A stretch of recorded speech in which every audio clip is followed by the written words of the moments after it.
Hi, good evening and welcome to a conversation on protecting election integrity hosted by the Georgetown Institute of Politics and Public Service, known to many of you as GU Politics, and the Center for Security Studies.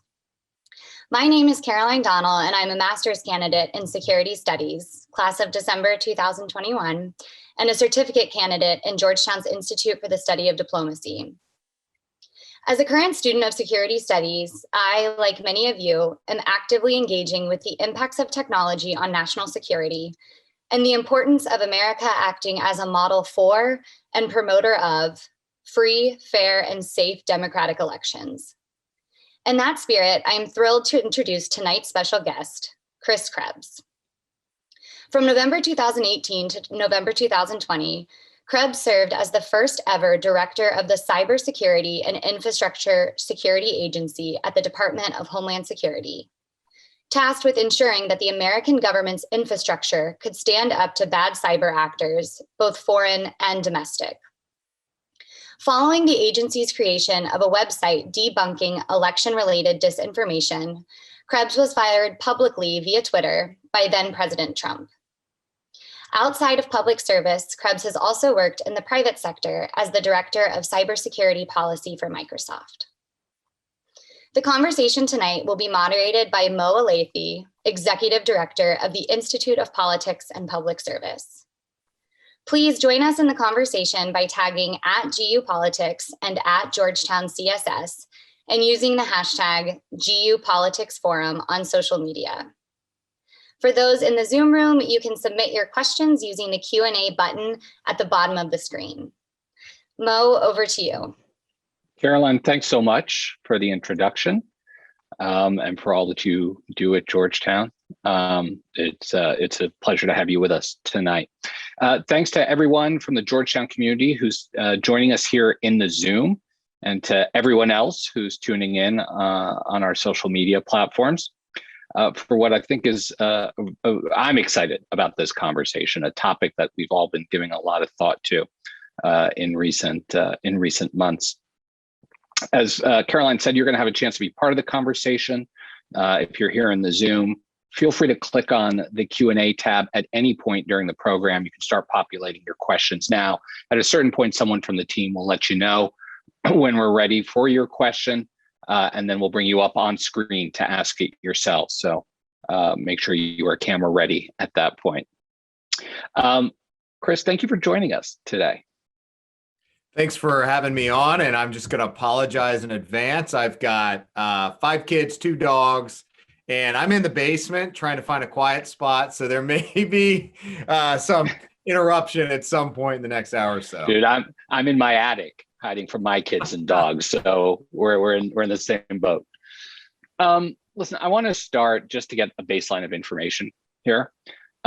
You were director of the Cybersecurity and Infrastructure Security Agency. I think I got that right. Better known in the vernacular as CISA. Can we just start by having you tell people what CISA is and does? Yeah, so CISA is the Department of Homeland Security's cybersecurity, but more importantly, their broader critical infrastructure risk management agency. And really what that means is everything out there from banks to bridges and sewers to schools makes up the fabric of our nation's critical infrastructure, the things that drive our economy, our civil society, just the things we do and depend upon on a daily basis to get where we're going and make sure we're all happy, safe, and healthy. What CISA does is brings together the people that are responsible for securing that, whether it's from digital threats, physical threats, whether human or Mother Nature, and shares best practices, shares information on emerging threats and best in trends we might be seeing. The funny thing or the interesting thing about CISA is that it's not a authoritative agency in the sense that it has law enforcement powers or regulatory powers, generally speaking. It's a convener, a public-private partnership operation that really is, as I saw it, kind of the closest thing in government to the private sector, in that we had offerings. We had information sharing products, we had security assessments, we had exercises, and other things that we had as products and services that we had to share with state and local partners, with private sector partners who were really kind of our customers, our stakeholders. And so it's a very customer-centric organization that's always trying to figure out what it is from a support perspective that our partners would need, and then delivering that in a way that only the government could, and not trying to replicate what the private sector could offer. So I want to, before we talk about 2020, I want to go back to 2016 for this conversation about election security. It seems to me that we kind of knew three things coming out of election 2016. One, that the Russians primarily, but other actors, hacked into the campaigns and the national parties, and then used that weaponized the information that they took through that hack. Number two, we knew that they engaged in a sophisticated misinformation, disinformation campaign. And three, we know that they at least attempted to varying degrees of success, to actually hack into local voting systems. I've heard it described as they sort of, like a burglar rattling the doorknob, but not necessarily making it all the way, although in some cases they maybe got their hand in the door a little bit. So one, is that right? Is that sort of a correct assessment of what happened in 2016? And then when you came on the job, knowing that information, how did you begin to prepare for 2020? So your description of the three lines of the three work streams of the Russians effectively is accurate. And that's how it was described in the intelligence community assessment that was released in January of 2017 by in kind of one of the last acts of the Obama administration. And again, it's trying to hack into election systems. Second was hack and leak operations against political candidates and operatives. And then this broader disinformation undertaking that really never stopped. It just evolved and transformed. So when I came in March of 2017, as I joined the Department of Homeland Security, I don't think I had any clue what I was getting into. I knew from the Microsoft side about the things the threat actors, the Russians, had been doing, targeting some of the email accounts of officials and think tanks and things like that. But the scope and the scale of election administration in the United States is something that I think most people don't appreciate. And in fact, I would recommend that everyone, at least for one cycle, volunteer to be an election worker. Get out there and understand how our democracy works in the process, and hopefully you'll have a bit of a on the ground understanding of how elections work. Plus, I'd add in that I think due to, I'm sure we'll talk about this, but some of the threats against election workers is going to have a chilling effect, and there's going to be a lot of attrition across election officials. But back to March, as I came in, there was a lot of pushback on what the heck DHS was doing anyway in the election security space. It's a proudly state and local activity. There were claims that we were going to try to regulate and take over elections, which was just couldn't be further from the truth, because it's very clearly enshrined in the Constitution, Article 1, Section 4, that state legislatures will determine time, place, and manner. And DHS can't, by fiat or executive order or directive, change that. So for us, it was really about lessons learned. And the three key lessons learned from the 2016 election were, first, that the federal government did not have a meaningful way to operationally coordinate with election officials on security of their system. So we had to build that up, the mechanisms, the processes for collaborating. The second was the election systems, the administration of elections and the equipment used was fairly dated. In some states, in particular Georgia and Pennsylvania, They didn't have technology in place that would give us confidence in the ability to audit the vote. And we'll come back to that, I'm sure. And then lastly, even internal to the federal government, between the intelligence community, law enforcement community, Department of Defense, CISA, and the cybersecurity experts, we didn't have our act together in a way that could be replicated for 2018 and 2020. So that was really the playbook for first 2018, but then 2020 is we had to be able to work in a trusted, meaningful way with state and local partners. We had to help them get the resources in more secure systems, and Congress played a big role there by allocating about 1.2 billion or so that states could upgrade their systems and get more paper associated with ballots. And then, really it was about getting the internal processes in place where the intelligence community, the NSA and CISA could work together in support of state and locals. And that's where I worked really closely with now Deputy National Security Advisor Ann Neuberger, who I just think the world of.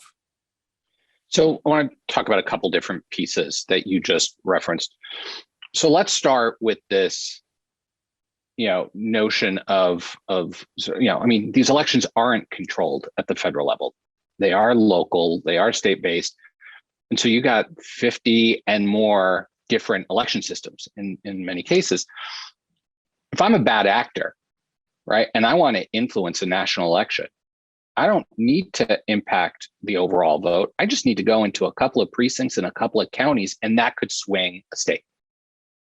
So, number one, how big of a problem is it a problem that we are this decentralized in our electoral system in terms of securing the vote? And number two, how prepared and secure are these local jurisdictions at protecting the vote from, bad actors? This is probably the question, whether decentralization is a good thing or a bad thing that we'll debate for the rest of the republic.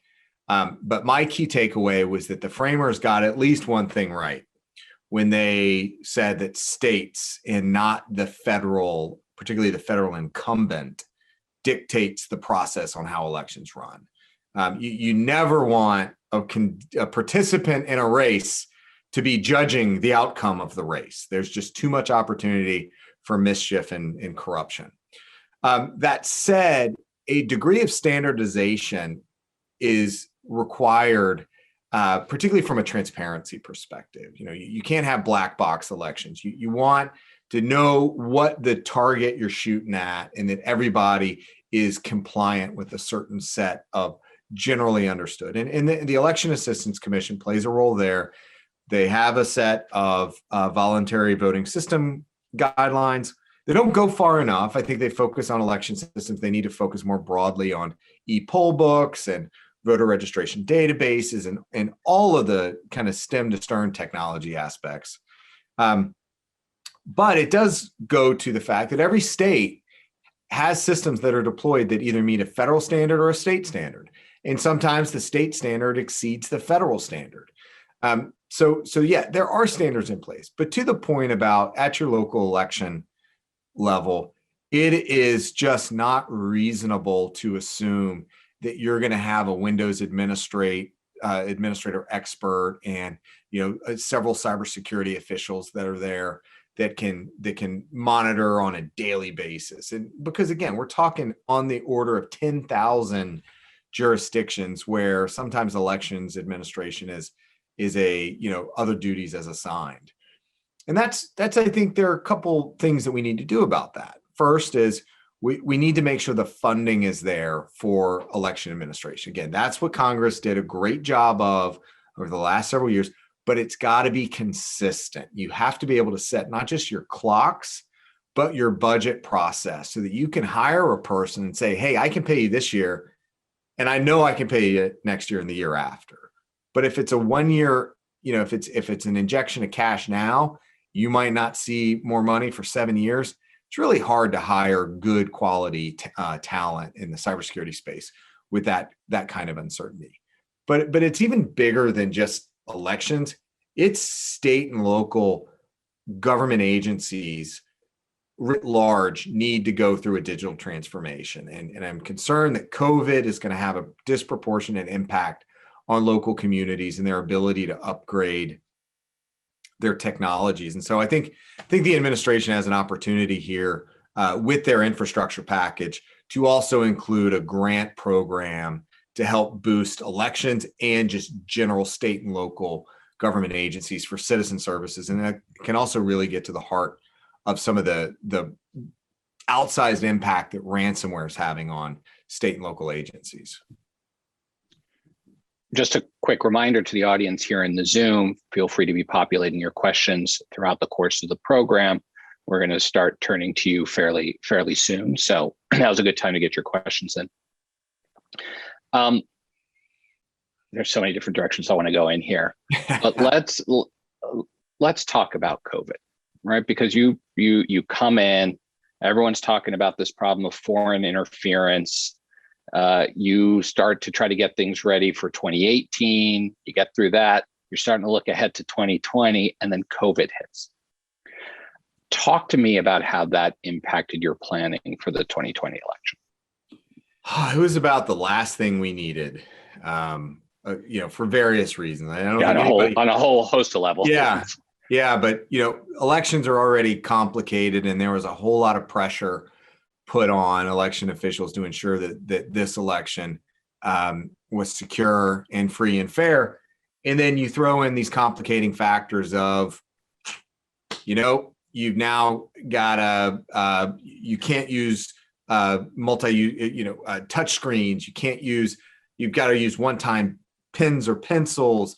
We're going to shift over to expanded absentee ballots. Oh, well, if we have an increase in absentee ballots, maybe we need to extend on the front end the processing time of some of these ballots. So there's all sorts of systematic changes that were underway. But I got to admit that the election officials, they're just natural risk managers. And so they took it head on. We worked with them really early on, not just from the cybersecurity aspect of COVID and the impact on systems, but how it would change election processing, and worked with them and in the CDC and HHS on, hey, mail-in ballots how does COVID survive on paper ballots when you put them in the mail? Is there a risk to postal workers? Is there a risk to the ballot processors? And I think what we found and what we've is since been confirmed, but the surface transmission of COVID is very, very minimal. So it was those sorts of issues that we worked through. And then as they shifted processes to expanded mail-in ballots and absentee ballots, here are the security controls that you should adopt or are in place to ensure that it's a safe, secure process. So as they're adapting and changing a lot of their protocols and in some cases rules, right, for the casting of ballots, politics comes into play.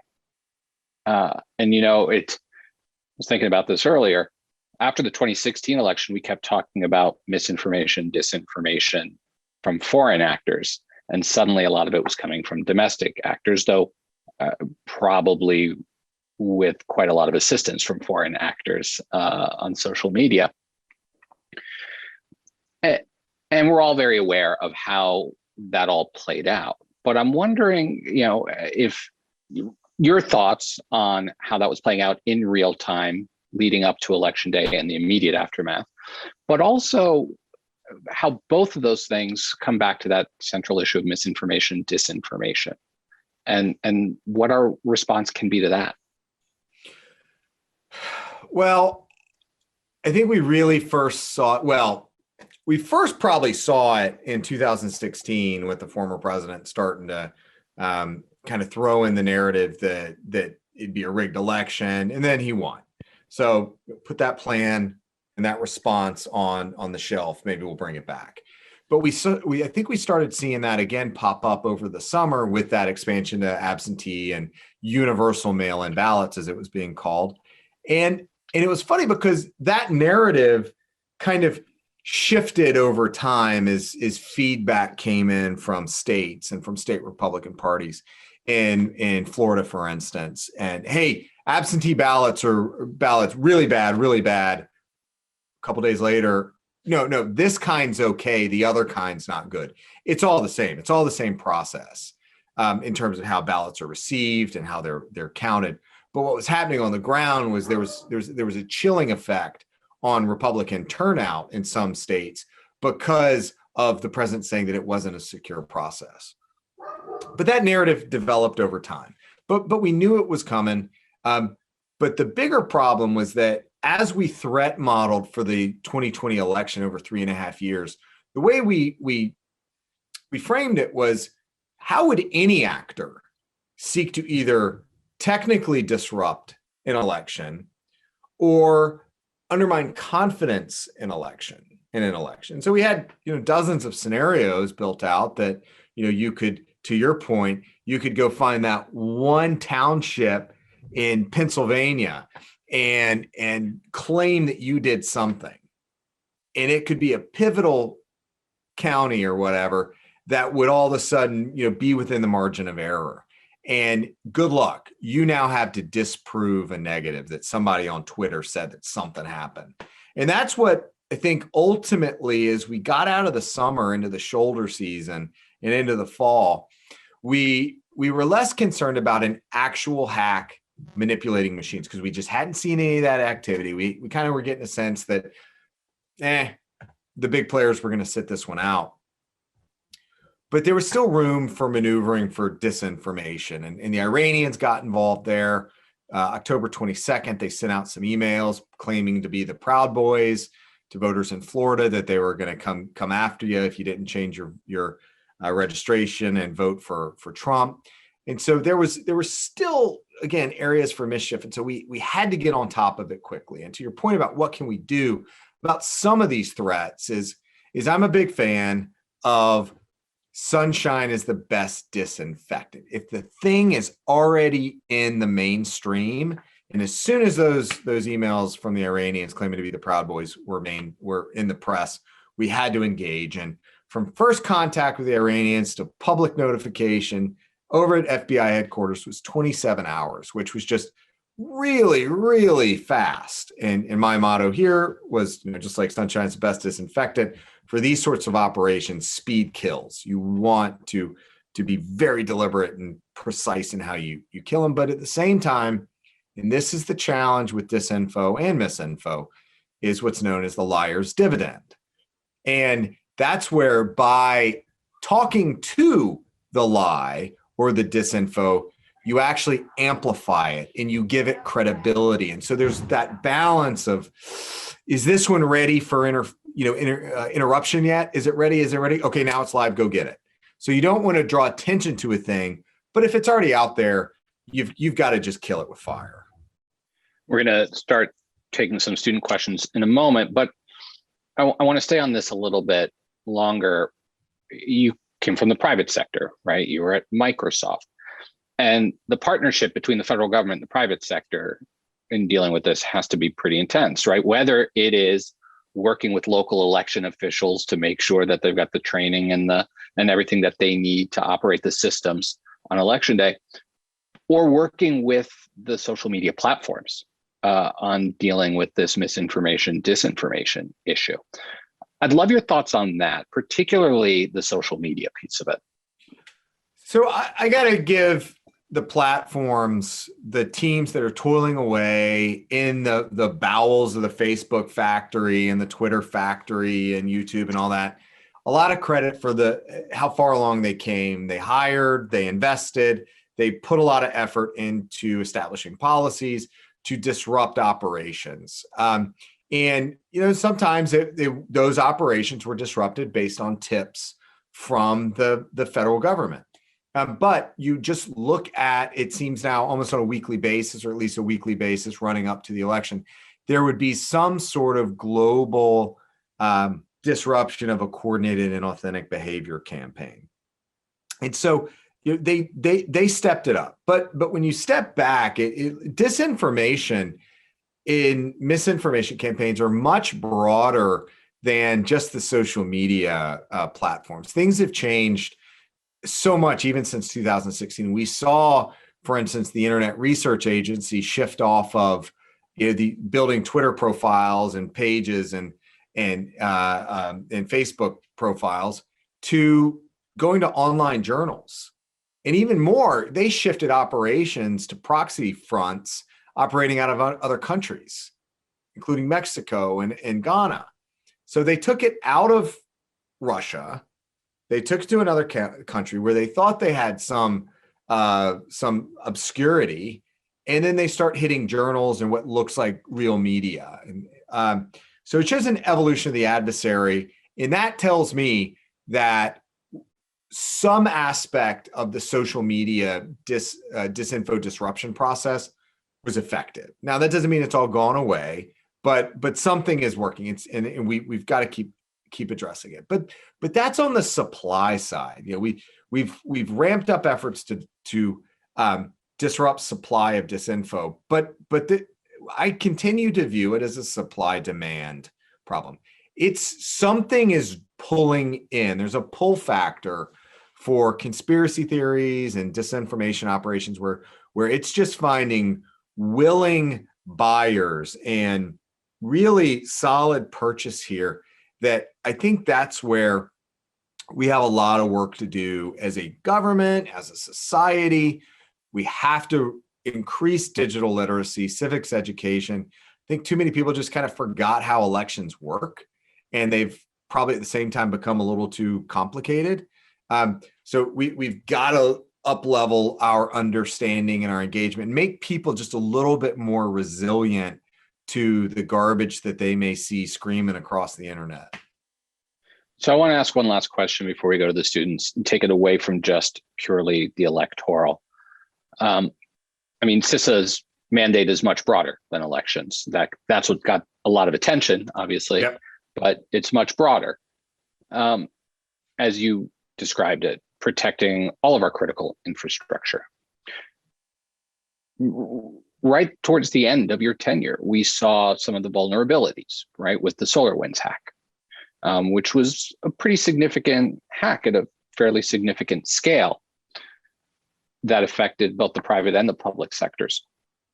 And it just kind of begs the question, how prepared are we relative to our adversaries for this new sort of digital battleground, that cyber battleground that the world is moving towards? Well, look at what we're doing right now, Mo, right? We're having a conversation with hopefully thousands of participants, and we're using Zoom, a platform that really most people hadn't even heard of this time last year. So we're rapidly moving through this digital transformation where we're just connecting and depending more and more on technologies. And there's a tension here, and caught in the middle is the user, it's us. The tension is those that will exploit these technologies and those that want to rapidly get them out there for use. And somewhere we have to put additional thought on how do we lock these things down? How do we make them more secure? When was the last time that you went to whatever your favorite big box store is or whatever technology store is and said, let me look at the box here and see what sort of security they've baked into this thing, right? You tend to either buy based on price or brand recognition. And we haven't seen yet security as a differentiator. And I think that's the evolution that we're about to see. And it's going to be aided and abetted in a very, very good way by the Biden administration. And they'll be releasing an executive order on federal cybersecurity that's really going to up the level of software security standards, software bill of materials, all these sorts of things that are going to require additional work by the software developers and vendors, and then require attestations. And the thing I know about software companies is they tend not to bifurcate, meaning if they're going to do it right, they're going to do it right once and sell it to government and commercial. So everyone's going to benefit. So hopefully we'll have more secure products out there for everyone to benefit from. But But what it's going to take is someone saying enough is enough. We are going to demand more from our vendors, and it has to be more secure.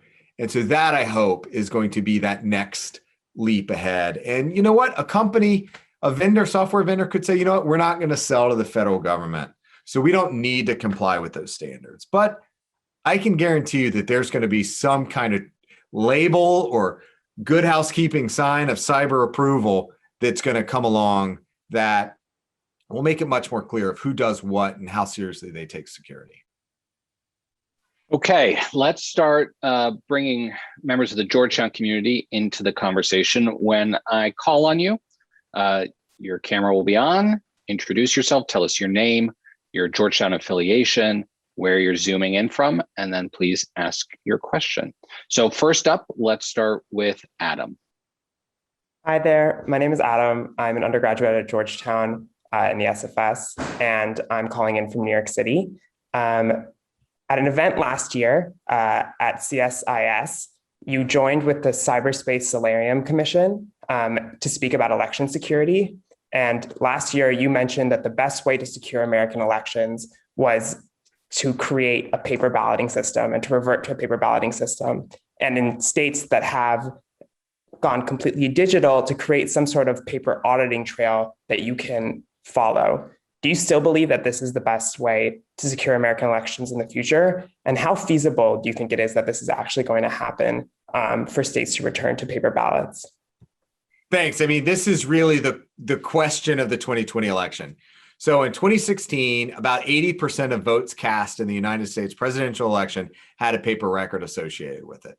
In the 2020 election, according to the Center for Election Innovation and Research, that number was 95%. And that's in part due to states doing shifts away from what's known as a DRE machine. And the other is this expansion of absentee ballots. So New Jersey, for instance, is one of those states that only has the touchscreen systems that's recorded down on removable media, unless you voted by mail, absentee ballot. And so they went all to absentee ballots. Again, 95%.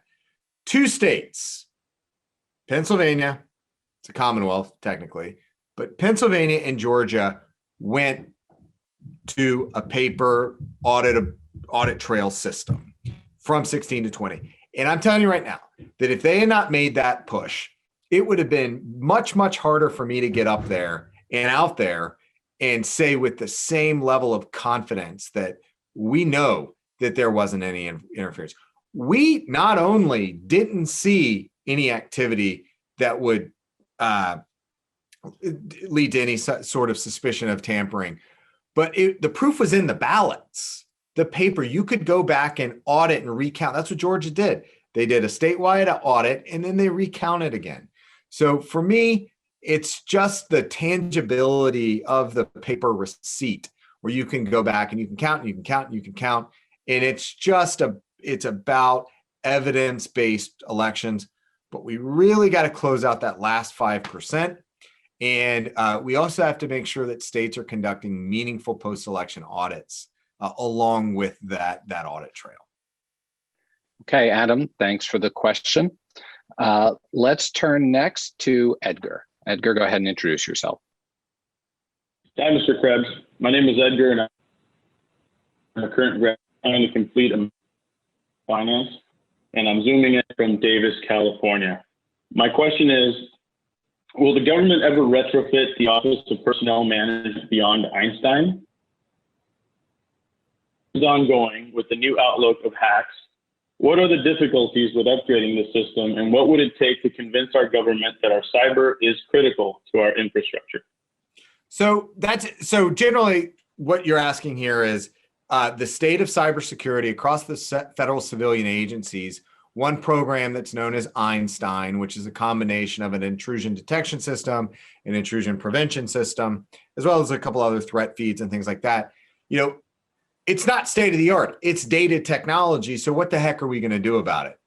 I think you're going to see in the next week or so out of the administration is I've already talked a little bit about the executive order on federal cybersecurity, but not only will it increase the security of products, the technology, the IT products themselves, but it's also going to it's going to increasingly put CISA, my old agency, in a position of accessibility and authority to continue to improve security. So I suspect what you'll see is some degree of transitioning off the older technologies. But I think from a layered defense perspective, you always want perimeter security. You always want an IDS and an IPS, but really start continuing to focus on what's happening inside the network and what's happening at the endpoint.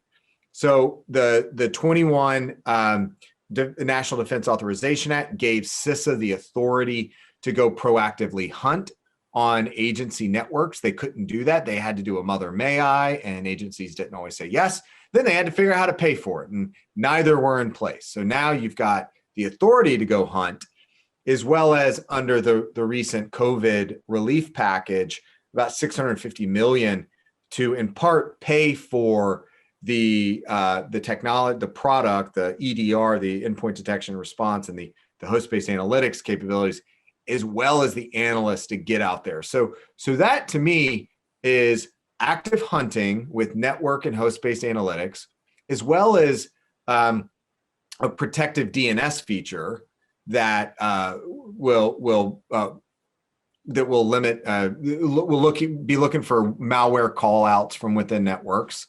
And then lastly, continued partnerships with cloud-based email providers like Microsoft and Google and AWS, working with them to ensure that the security measures that as all these agencies go to the cloud, that the right security measures are in place, including logging and monitoring and just further defensive hardening. That's going to be the future of federal cybersecurity. So, I think it would be, goodbye Einstein in the not too distant future, and, hello to a much more aggressive, proactive hunting posture.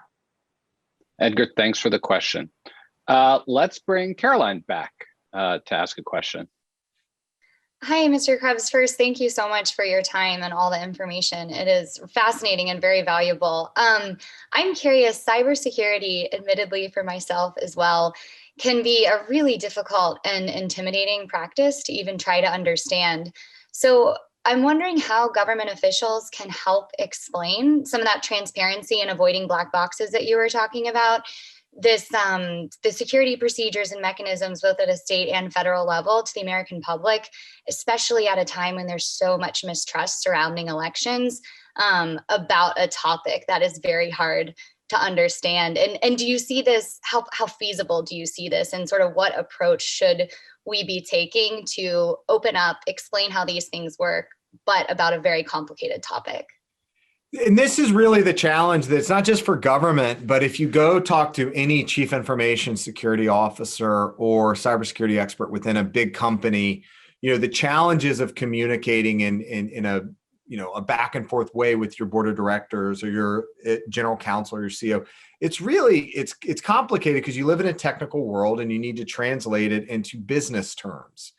And that's what we at CISA really tried to emphasize, that our audience was not just the technical community that had to implement certain guidance or best practice. They get plenty of information, whether from us or from other vendors or their cybersecurity vendors. We needed to ultimately make their jobs easier when they had to go ask for help elsewhere in their organizations to their leadership.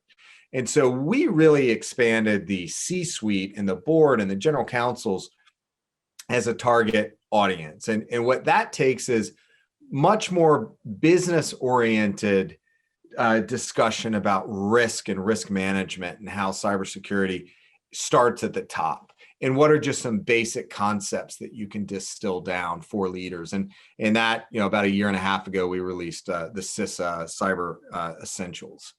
And I think that's what really kind of made for us the most, that was the biggest difference maker. And another example is about, you talk about cyber and you talk about risk in a way that someone can relate to based on their personal experience. The average American is not seeing Russia or China hitting their networks and conducting really stealthy espionage operations. They hear about it maybe, but what they do see are ransomware attacks that take their kids offline from COVID distance learning for a week or two. And so you start talking about security, cybersecurity in a way that relates. And so my kind of takeaway for the students is, even if you're in a technical track or a technical, it doesn't matter what you're doing, you can come into the cybersecurity field with a liberal arts degree, but you have to be able to communicate. You have to be able to learn and understand these technical complex terms and concepts, but you have to be able to communicate clearly, concisely, both written and verbal. And I'll tell you what, I don't think I really understood the value and the importance of communications really until I went to law school and was, had a legal writing class every single semester for law school, which is a little bit different, but it's all about communication. Okay, Caroline, thanks for the question. Next, let's go to Divja. Hi there, Mr. Krebs. Thank you so much for joining us today. This conversation has just been wonderful and really insightful. My name is Divja Bawa. I'm an undergraduate student in the School of Foreign Service, majoring in Science, Technology, International Affairs, minoring in Computer Science, and I'm Zooming from Northern Virginia. My question is regarding the cyber public-private collaboration that's needed. It's well understood that the nation's cyber infrastructure is not government-owned, and rather a partnership between commercial and public stakeholders to secure the internet. From your vantage point, what are the most urgent steps that need to be taken by the Biden administration so that cybersecurity initiatives and programs across the federal government, be it responding to attacks, patching vulnerabilities, modernizing infrastructure, can more seamlessly rely on private sector capabilities and innovation? What are the biggest challenges that you foresee in way of such collaboration? Thank you so much. Yeah, this is kind of the Gordian knot of the way infrastructure exists right now in the United States. And you kind of put a statistic on it, it's generally, even though I have still yet to find the primary source, but 85% of American critical infrastructure is privately owned. And most of that is not regulated. It's just the way the market works here in the US. So if the government really wants to affect change, they've got a couple of levers they can pull. They can regulate a private industry, and generally it requires some sort of congressional authorization for that, a statute that lays out the thing you're trying to protect against or control or regulate, whatever, and then you have to run a regulation process, which by the Administrative Procedures Act, notice and comment period can take years and years and years. Then you have to implement, then you have to enforce it. So we're talking like really long term. And there's another mechanism though, and I think it's most appropriate for IT and communications is procurement, government procurement. If you are a software company or a cybersecurity vendor, your big, and it's not the white whale, but your big game hunting is to get a big contract in the Department of Defense, because that is just steady stream of cash that you're going to be able to bank on and grow a company on for years. And then, also banks. But government has power of the purse, has procurement power. They can set standards. And I think that's what you're going to see coming up very soon, is setting a higher bar for standards for selling into the government. It's still going to require some adjustments to the federal acquisition regulations, the defense federal acquisition regulation, the FAR and the DFAR, about how things are regulated and the kind of information. But that's where I would certainly start. And then more broadly, we have to continue working towards a operational partnership between government and industry outside of the procurement offices. That's the operators. How do the operators work together? And based on my experience, what I found was that when you talk about information sharing in a general sense, when you're just sharing everything that's coming across your network, it's hard to kind of stitch everything together. You'll get lucky or sometimes you make your own luck. But what I found most effective was that when you built a community of practice around a set of objectives and a very clearly defined outcome, election security, you can get all the players together that you need to work on an issue. So state, local election officials, state IT officials, the intelligence community, the FBI, CISA, the Election Assistance Commission. Get everybody together, working on a team. You threat model, you define your outcome, what you want to do, and you can then put really focused resources on minimizing risk. And that's what happened. We had a defined level of funding for election security. And then the magic happens on game day. So election day 2020, November 3rd, we had everybody in the room sharing information. We saw some suspicious activity. It was blocked at the perimeter. You can pass that information over to those that can go do something about it. Like, that's the magic. So discrete, set your outcomes, you fund it, you resource it, you put dedicated personnel against it, and then you just go operate. And it really makes a difference when you have that kind of really intensity of purpose. Awesome. Thank you. Thanks. Thank you, Divja, for the question. Okay, next, let's go to Martin. Martin, introduce yourself. Hi, thank you for having me. Two questions, if I could, two different streams of questioning. Well, firstly, I'm in the School of Cybersecurity Risk Management Master's Program. So for those of you with questions about that, please pursue that. It's really interesting. The first question I have is regarding mobile voting, principally. How far off is secure mobile device voting? And how realistic are technologies like blockchain for securing mobile voting? We've seen VOATs use some technology, I believe is in West Virginia, with mixed results. MIT Technology Review had a rather unflattering review. I'm wondering if you could please speak to that. Oh, yeah. This is the question that keeps coming up. Tim Apple, right? Tim Cook talked about how we should be, Mo, you know what I'm talking about. Talked about iPhones and how we should, so many people use these, we should be able to vote on them. And there are societies, I think Estonia has worked on internet voting. I think their system, at least their digital ID, did get compromised by the Russians, I think, if I'm remembering correctly. Again, it's not just about the technology in place, and could our devices be secure enough in 10 years? Maybe.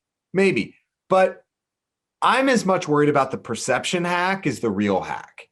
And we need to focus on evidence-based elections paper and thorough post-election auditing after the fact to reinforce, as well as a transparent process. Unfortunately, I think even if you had the immutable characteristics of the blockchain, there are still those that would just not believe it.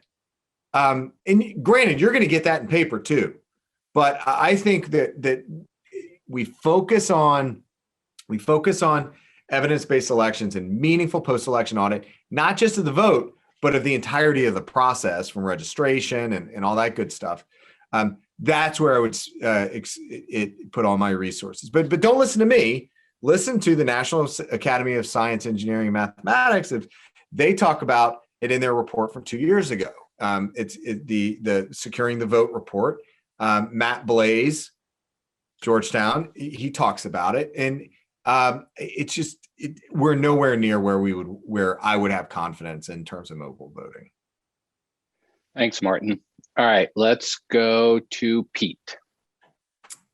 Hi, Mr. Krebs. Thanks for asking our questions. Recently, larger media referred to a U.S. cyber blind spot, and that was in reference to a quote from General Paul Nakasone, where he said, "We may see what's occurring outside of the United States, but when it comes to into the United States, our adversaries are moving very quickly. They understand the laws and the policies that we have within our nation, and so they're utilizing our own infrastructure, our own internet service providers to create these intrusions." I was hoping you could elaborate on General Nakasone's quote there? Yeah, so the NSA by statute and regulation looks over there, right, outside of the shoreline of the United States, and they can peer into networks, across the world. When it comes to the domestic infrastructure, the domestic networks, they don't have the authority outside of the DoD to monitor and see what's going on. There are other authorities. There's the FBI has the ability to serve a warrant if they have reason to believe that there's a foreign actor conducting some sort of intelligence or other operation.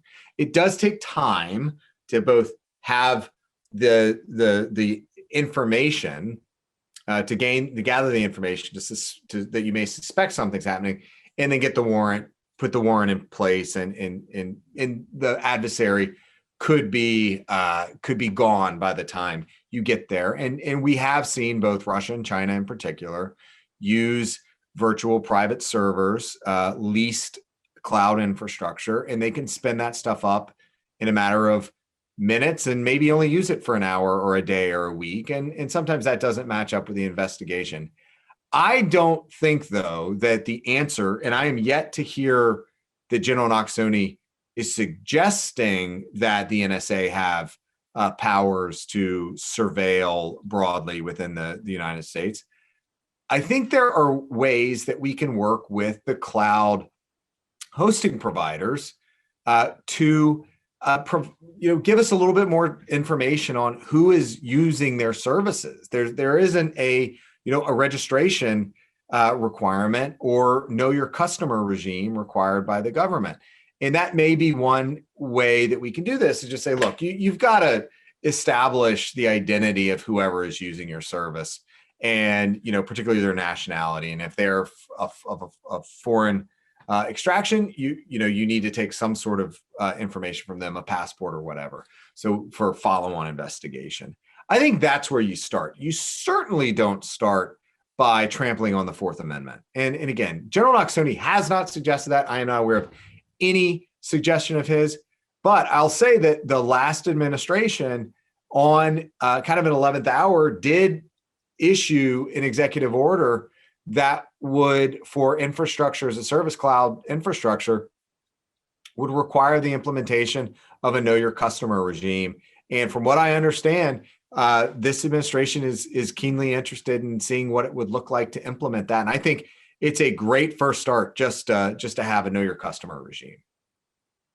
All right, Pete, thanks for the question. We're coming up on the end here, and I want to try to squeeze in a couple of last questions before we got to go.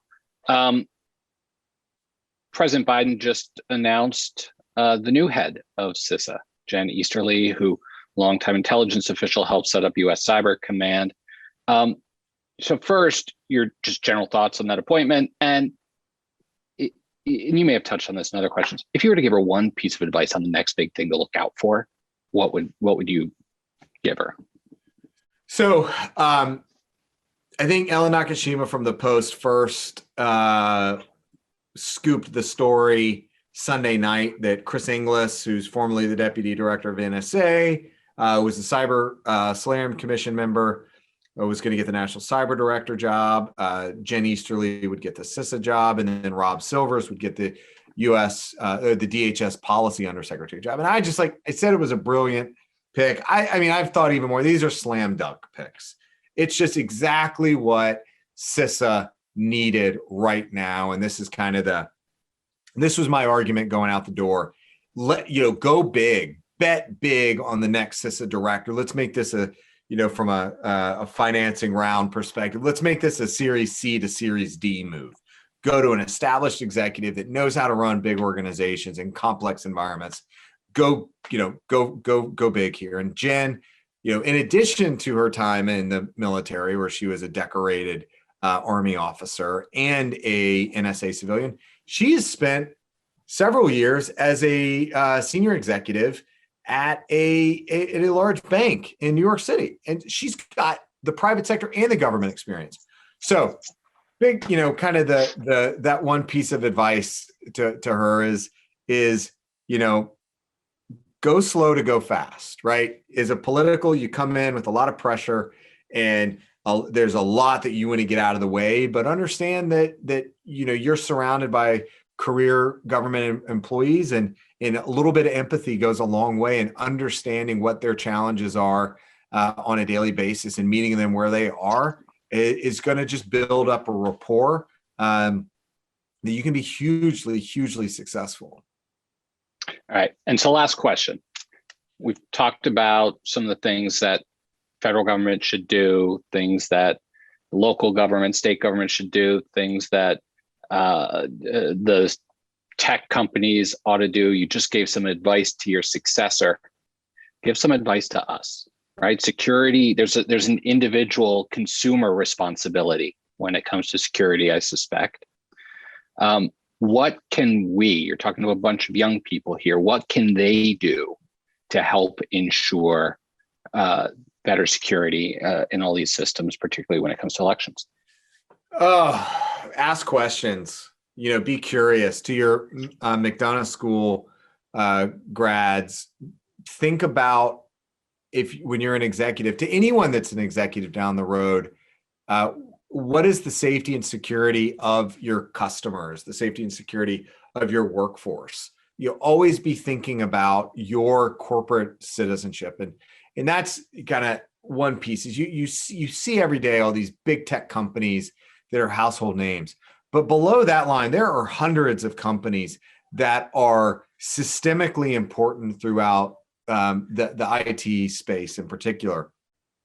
And if you find yourself in one of those spots that you've got market dominance, but you're not on the order of a Google or a Microsoft, but you're still critically important, think about what your corporate citizenship responsibilities are to protect not just your shareholders, not just your employees, not just your customers, but society writ large. And do what you need to do to set an example as a cybersecurity leader. Even if you're the CFO or the COO or the general counsel, you are also a cybersecurity leader, and make sure you're putting those priorities first. Chris, I can't thank you enough. This has been such a fascinating and shockingly enjoyable conversation. Not shockingly because of you, but this isn't a conversation that I would think I would always enjoy having. I could keep going. And if you students are like me, and you just are sitting there going, God, I got to get me some more Chris Krebs, you actually have a chance tomorrow.